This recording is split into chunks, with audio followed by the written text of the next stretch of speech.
On this episode of The Layover Live, Sydney Walter stops by to talk about paid media.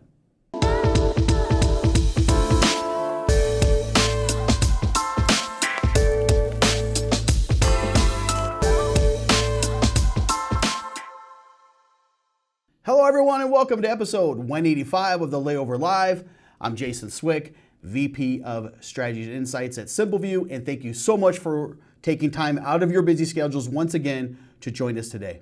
Now, recent data from the U.S. Travel Association estimates that more than $1 trillion will be spent on travel in the U.S. in 2022. And although this is still 10% below 2019 levels, travel is still raging. Even as inflation and a possible recession are sitting on the horizon, things are still humming along nicely. Now, as travelers are planning and booking those trips, many of them are starting those journeys with search. Now, 90% of all searches today start on Google, so it should be no surprise that both organic and paid search sessions on a site are up for DMOs year over year. In fact, paid search is up 59.8% year over year, as many destination marketers are rushing out there to take advantage of the current traveler demand. To talk more about paid search today and how you can take advantage of this demand, I am joined by SimpleView's very own digital media analyst, Sydney Walter. So Sydney, thanks for joining me and welcome to today's show. Thank you for having me. For a lot of people that have no idea who I am, I'm Sydney Walter. And like you mentioned, I spend most of my time in the digital marketing department, working with clients on pretty much everything that falls under the digital advertising umbrella. Before I was with SimpleView, I worked in the e-commerce space, kind of doing everything across marketing, text, email, social media, some pay-per-click, but I've really been able to hone in on my expertise in this role specifically. Okay, good. Okay, well, let's just jump right into it, right? So really it's no news, I think, that search traffic makes up really the majority of traffic to a DMO's website. We've said that a lot. In fact, organic and paid search alone make up about 65% of all visits to a DMO's website on average, so it's really, really important. So I'd like to talk to you a little bit about what maybe you're seeing out there and why this may be a good time for DMOs to double down on search, because demand is really taken off, isn't it? Yeah, absolutely. I think the biggest thing I can say right off the bat is that competition has gone through the roof. I've sat in on a lot of webinars and have been reading a ton of new articles that go more in depth on the capabilities of paid search. And I think the biggest hesitation I've seen with jumping into using paid search from a client standpoint is the fear of the unknown. But more of these unknowns aren't so unknown anymore. The way that we can target an audience has gotten so much more specific than those that fall within a certain radius, which is kind of how paid search started. There's more testing to see if what you're doing works, and the AI has gotten so much smarter. The idea that any business really would be wasting their time and energy by using paid search is honestly insane to me. Don't get me wrong, like not all campaigns are going to be successful. I am the first to admit when something goes horribly wrong. But not every page on the website is going to have the search demand that clients or even us as the builders believe. But the beauty of paid search is that you pay for what works. So as more components of society get digital, the competition for destinations is going to just continue to increase.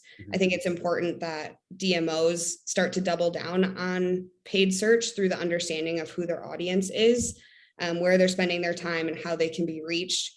We're not trying to reinvent the wheel. We're just trying to get in front of the faces of the people that want to visit the destinations they're already looking up. Yeah, good point there. A couple things that you mentioned I think are worth expanding on a little bit, right? So you talked about how the competition in that space is getting really competitive, right? Paid search before for DMOs made up like 10 to 12% of their traffic. That's gone up quite a bit because of the fact that travelers that are typing in those search queries are showing an intent. And when marketing started opening back up again, dollars quickly poured into search. And it's smart and right to do that. And if you have any question on that, take a look at Google's record profits over the last 12 months. That'll tell you how much that space is ticking up. But it is important to be there because those are visitors that are raising their hand saying, hey, I'm ready to travel to your destination. And then lining them up with the messaging and the content that you have to deliver on that, and hopefully influence them to choose you over another destination is a really good thing. And then you mentioned the audience aspect of it too, and trying to make sure that you are having your message in front of where your audience lives. And a big chunk of that audience today lives on search or starts those bookings with search, which you mentioned. But we can also leverage some of the insights then from those findings in other efforts, right? So that kind of lead me into this like next question for you, Sid, on that side. So, it's no news that, oftentimes I think that, insights that are gained from search, I think can really, really help inform or find other audiences that you can use to go build out other campaigns, whether that's across paid social, other channels. Oftentimes that information or that analytics that you get from paid search can really inform those other channels. Would you mind sharing maybe how you are leveraging this data to maybe expand reach? Yeah, absolutely. I think so often the term pay-per-click is linked to just the concept of paid search, which in reality, it's so much broader than that. And I mean, full transparency, before I was in this role, I also just assumed pay-per-click was just Google's paid search. However, it turns out I was wrong. One of very few moments that I was wrong. No, I'm just kidding. Any kind of advertising where each click is what you pay for falls under this umbrella. So that includes social media, audio, YouTube, display, remarketing. I'm sure I'm missing more. When I meet with new clients, we always talk first about their goals, and oftentimes they're focused on the number of people they can get to spend quality time on their DMO site. For DMOs that have never run any kind of PPC effort, just starting out, putting them on paid search definitely casts a wide enough net and gives us the tools to be able to determine how to better and more effectively reach their audience. It's a perfect way to start. If you get your toes wet, you pay for what works, you're able to test some things. However, some clients have already established who their audience is and understand that their strength isn't just on paid search. I actually work directly with Visit Eau Claire, which for non-Midwestern people is a smaller town in Northwest Wisconsin, about an hour east of the Twin Cities. And they actually found that they have a more engaged and authentic reach on Facebook versus just using paid search. So we work to create ads for some of the same events, but across both paid search and Facebook. And I've definitely had the conversations about whether or not this is competing against themselves. But once again, the beauty of PPC is that you only pay for what people click on. And for major upcoming festivals or concerts, the audiences that will Google event information are different than those that scroll their news feed and click on the ad right there in Facebook. I think that it makes destinations present stronger by knowing where your audience is and how to best get in front of them. So to be able to understand that your audience isn't just on one platform actually makes you a stronger destination from a marketing perspective. Yeah, really good points there. I think leveraging that, and that's a common concern that comes up a lot. Like, hey, am I cannibalizing this other traffic? Or hey, if people are already finding it anyways. The thing is, you want to cast your net wide, right? And to your point, people are going to engage with it if they click on it, right? So it's a no harm, no foul. And if they're clicking on it, they're engaging, right? So I think that's a really, really, really good thing. And it's a good way to kind of see how these two channels or multiple channels can really cross-pollinate and really assist each other as we're trying to move people through to that path to purchase, right? So I want to bring up another point that, we talked about the space earlier being a little competitive. Google and other platforms, as you know, actively are moving more and more into travel, right? We've seen that a lot. Google's made a lot of changes. And oftentimes when they do that, they seem to favor their own products, right? And you can find examples of this just by doing a search for flights, where more often than not, you're probably going to see Google Flights pop up at the top of the list, right? But this happens in many, many other ways. We've seen it in Google Maps. We've seen it with Google Hotel ads when we do a hotel search. We see it in many, many other ways across carousel. And it leads to this concept of like this zero-click search and why that's a concern, which is interesting because we came across a recent article from SparkToro, which talked a lot about this zero-click search and why this is a problem. And under their analysis showing that even as much as like 64% of all search queries on Google are ending without even a click through to a property, right? So, what are your thoughts on this, and maybe what can DMOs do? Because as some DMOs in space might look, and this might be concerning in some ways, and in some ways it should, in the fact that, hey, like if I'm putting this money into this and people aren't clicking on my stuff anyways, what's happening? I think it goes out saying that Google has billions of searches a day, so there's still plenty of traffic to go around. Probably puts a premium though on even more so on making sure that you're there and directing that traffic. But I would love to get your thoughts on this topic a little bit as Google's encroaching on this, a thought about zero-click searches and maybe what DMOs can do. Sydney, do you have anything to share there? Yeah, absolutely. Right off the bat, first thing that comes to mind, my biggest piece of advice is that you should be doing your research. I spend an insane amount of time taking courses or reading articles and asking questions and having conversations with people who know way more than I do, to learn as much as I can about the trends and what's coming and how best to pivot when something comes up. Granted, I know this is my whole job. This is what I'm supposed to be doing all day, every day. But even just having those conversations and stepping out of your comfort zone to ask some questions to people that probably have a different point of view or insight, is going to make a world of a difference. I try to keep my research more digital marketing focused as well versus strictly PPC, because I do find when I'm so specific, I tend to miss the point altogether. I get so tunnel vision, or my tunnel vision gets so bad that I forget the question that I was looking up to begin with. I'm sure I'm not the only one that has that problem. The 64% of searches that are resulting in no clicks leads me to believe that the ads aren't being pointed at the right audience, or the amount of information provided in the ad itself is so much that the people searching find all the information they need within the ad copy. So this is actually super easy to do, especially with event information. I mean, you throw in the date, the time, the location, what to bring, you throw it in the headlines, the descriptions. It all seems like a no-brainer. But if your goal is to get people on your site and browsing what else there is to do in your destination, you're going to also want to make sure that you leave room for your potential visitor to want to visit your site. So I've actually had this come up with a couple of clients, and they asked me why engagement dropped. And it is because we've had too much information provided in the ads itself, especially when there's no character limit. We just find ourselves rambling, and it defeats the purpose. Yeah, it's something that you have to think about, right? And it is certainly a concern as some of these bigger players in the space encroach more and more into travel. So oftentimes some of these things are above the fold and things of that nature.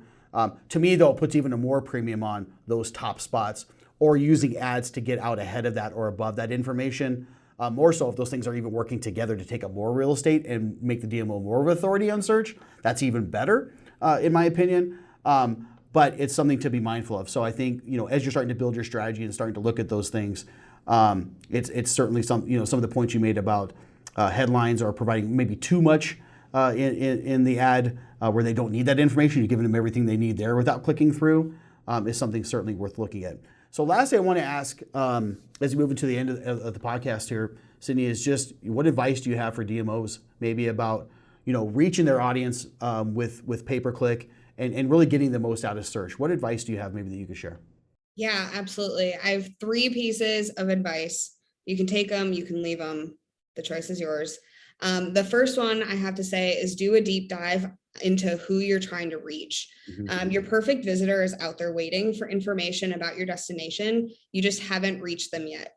Take the time to jump into analytics, to have conversations with your agency or your other digital marketing experts who understand the demographics of the people that you want to have visit. Once you understand who you're trying to reach, you'll unlock how to get in front of them. If they're an older demographic, Bing might be the right place to start, as crazy as that might sound. If they're if they've been to your destination before, maybe it's time for a remarketing campaign. If they're a younger crowd, social media and CTV could be the way to go. I don't have all the answers on all of who, how, when, but to get a deep dive into who you're trying to reach, you'll start to kind of uncover the best way to get in front of them. My second piece of wisdom is to let your SEO and PPC efforts work together. So there's a common misconception about paid traffic competing with organic. Ensuring your site's content is well optimized will help increase your organics rankings, but this takes time. So while your SEO is working on establishing itself, creating a PPC strategy that complements the well-performing pages will allow your destination to take up the most Google real estate.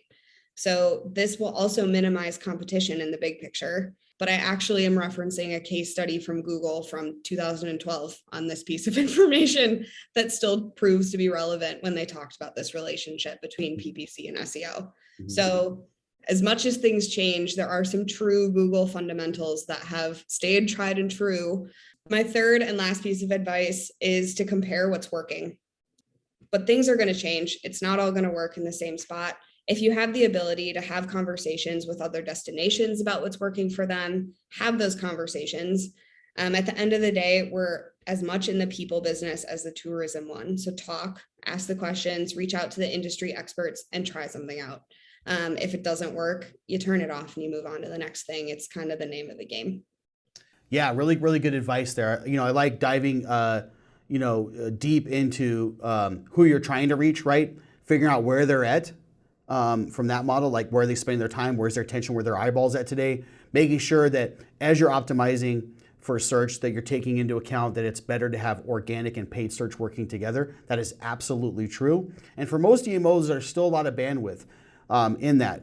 Again, if 50 or 55% of your traffic's coming from organic, which is great, but you're only 10% from pay-per-click, you've probably got 5 to 8% more traffic reach that you could gain from that of people that are readily raising their hand and looking for what you have to offer. Getting with your analyst or getting with your agency and asking them for like share of voice or impression share is a way to tell if there's any bandwidth left and maybe clicks that you're leaving on the table. And looking at SEO and pay-per-click working together is a good place to start to answer those questions. And then compare what's working, right? Which you talked about, which I think is really good advice. Keeping a close eye on that and working your network, working those resources, as you mentioned, I think also is a good thing to do. It's one thing we all did really well during the pandemic was networking with each other, and asking each other what's working, what isn't working. Keep doing that. That doesn't have to end now that the pandemic is slowly starting to get behind us. Working that network and asking people is only good for your destination. So all really good advice. Appreciate you coming on and sharing all of those insights and how DMOs can better reach their audiences with pay-per-click. So Sydney, thank you so much. Absolutely. Thank you so much for having me. You bet. And thanks for tuning in each and every week. If you're not subscribed, please do so now. We're also available on audio podcast through Spotify or iTunes. So thanks for tuning in, everyone. We'll see you next time and have a great day.